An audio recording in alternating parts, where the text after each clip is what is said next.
No, sorry, the seller doesn't accept your offer. Okay, no worries. Let's put another 5k in it. No, I'm afraid that's not possible.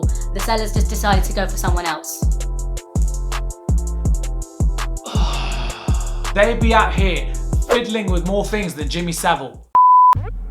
What's good, people? I'm back with another video, and today I'm here with story time, and boy have I got a story for you. It's just us here, so I'm going to talk to you about my first experience of buying a house. Yeah, that's right, I bought a house. Well done me. I feel really happy, I feel really thankful, I feel really proud, I feel a lot of things. There are no words. I feel on top of the world. But when it came to actually buying the house, worst experience for buying anything in my life. Just wait till you hear it. But before we begin, do me a favor, drop this video a big fat like.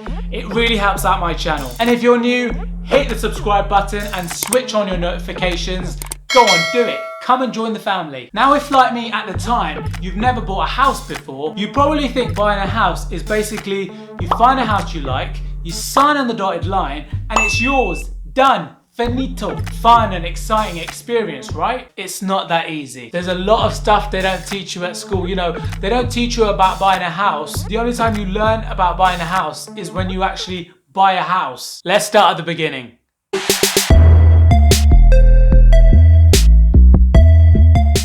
So the whole thing started about a year ago.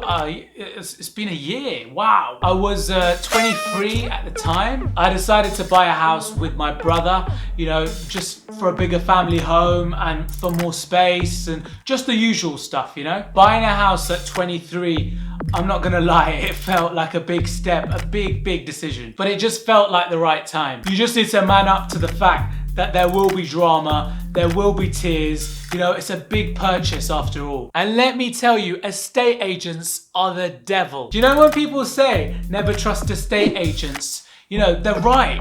Never, whatever you do in your life, never trust someone that looks like that. These people would sell their own family, their own flesh and blood to the highest bidder if they had to. I'm not gonna name and shame the estate agency we used or the actual estate agents we dealt with, even though I feel like I should, but I don't wanna get sued. So, you know, I dealt with 2 estate agents. One, let's call her Lucy, short for Lucifer, the devil in disguise. The other one, let's call her Aria, for are you kidding me? Lucy was evil, whereas Aria, I think Aria was just dumb. With Lucy, it just felt like she was stopping us from buying any house we wanted. She stopped us from buying the house we wanted time and time again. She was trying to delay any purchase from happening as long as physically possible. If we liked a house, she'd try her absolute hardest to stop us from viewing it. She'd tell us to fill out the standard paperwork, you know, and I'd fill it in a day and I'd send it back to her, and she'd come back and go, just some excuse, and she would just slow the whole process down. For one house, they claimed to have accepted this one offer, and I'd go on the website a week later or 2 weeks later, and there'd still be the lower offer on there, lower than what I would be offering. And it was a case of, I don't know, either you're not updating your website or you've not accepted a higher offer. There hasn't been a higher offer, but you're saying to me that you have. To my face, they would go, oh yeah, you're at the final hurdle now. Keep it going, don't worry, you're nearly there. And it would just get to a point where I realized, no, I'm not nearly there at all. I'm far from there. It would be really exciting at the time. What you don't realize, when you go and view these houses, every time I used to go into view a house, I'd fall in love with it, and I could picture myself coming home from work and sitting on the couch, or you know, I'd picture myself in that house, and you build yourself up and you get really excited about it, only for someone to come around the corner at the last minute and go, nah, actually, this house, it's not happening for you, mate. One time they accepted our offer and I was buzzing. I was like, yes, this is the one, got it, nailed. And then the next day I rang them up and they were like, oh no, actually, we've just had another offer come through and we've accepted it. Sorry? What?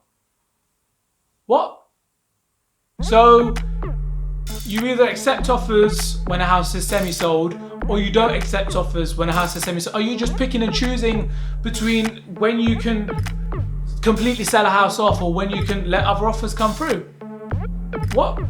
Talk about backtracking, man. There was this one house that we really liked. And we thought, okay, these guys have messed us about for long enough. Maybe we should, raise the stakes and put in an offer and see how it goes. We put in an offer, it got rejected. Cool, no worries. Let's raise the stakes again. Go on, let's put another 5k in it. No, sorry, the seller doesn't accept your offer. Okay, no worries. Let's put another 5k in it. No, I'm afraid that's not possible. The seller's just decided to go for someone else.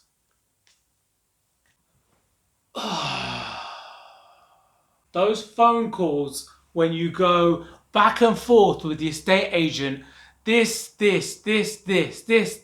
just yo-yoing between each other. The most stressful calls I've ever had on the phone. Okay, tell you what, we'll go way over the asking price. That way, any other offer that comes through, we'll top it. One day later, so Lucy, that offer that I put in last night, is that okay? Oh no, I'm afraid the seller has decided to go for a lower offer.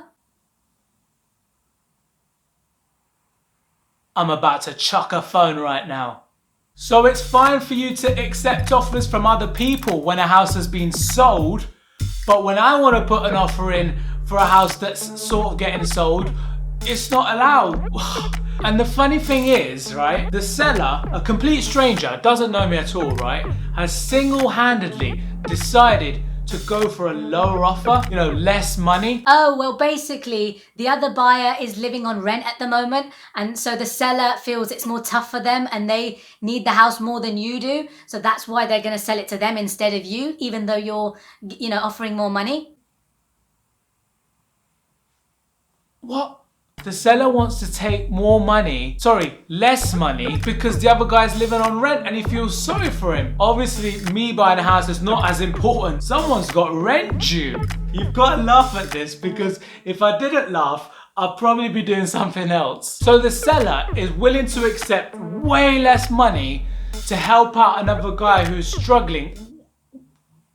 At that point, my head just exploded. Like, what is the point? These people just make up any old story and any old rules. It just became blatantly obvious these people weren't taking us seriously. There was a lot of lying involved, which I didn't like. I can forgive a lot of things, but when it comes to lying about something, it's your job and you're lying. And then I try and get it in writing rather than just a phone chat, because that way you've got proof. But even then, with the writing in written form, they would turn around and they'd go, oh, we didn't mean this in this way, we meant this in this way. And I'd be like,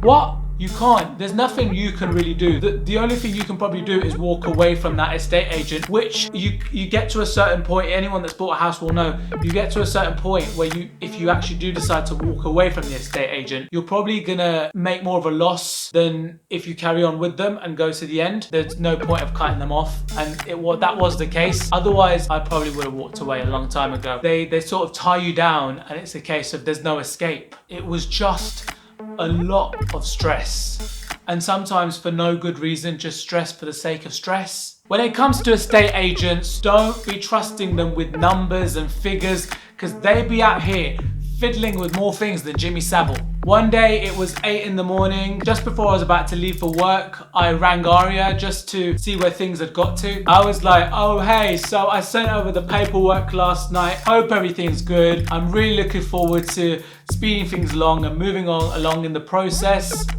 She comes back with, oh, hi. Yeah, the paperwork you sent last night.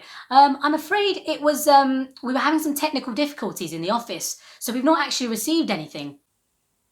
What? Technical difficulties? I'll show you a difficulty in a minute.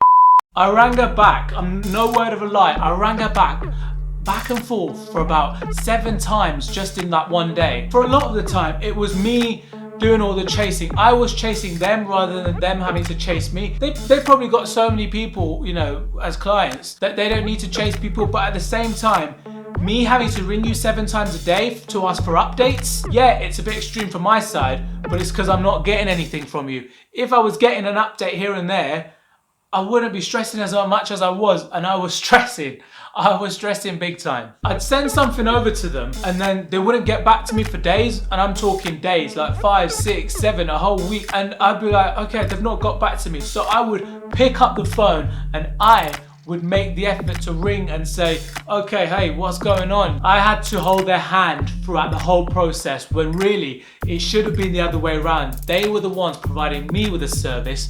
They were the ones getting paid by me. And then Aria, right? This person who was clearly in the wrong job could barely count. I'd send her some figures to say, okay, this. And she could barely count up the numbers. And I'm talking, she couldn't count up tens and thousands. She was so confused. She'd just get it wrong. And I'd go, no, this doesn't add up to this. This adds up to this. That's the total there, not your total that you've just got out of nowhere. Aria was just not on it. Are you kidding me? I think her job title was account executive. And you think as an account executive, you'd be good at dealing with numbers and you'd be good at dealing with accounts, as in my account, but clearly not.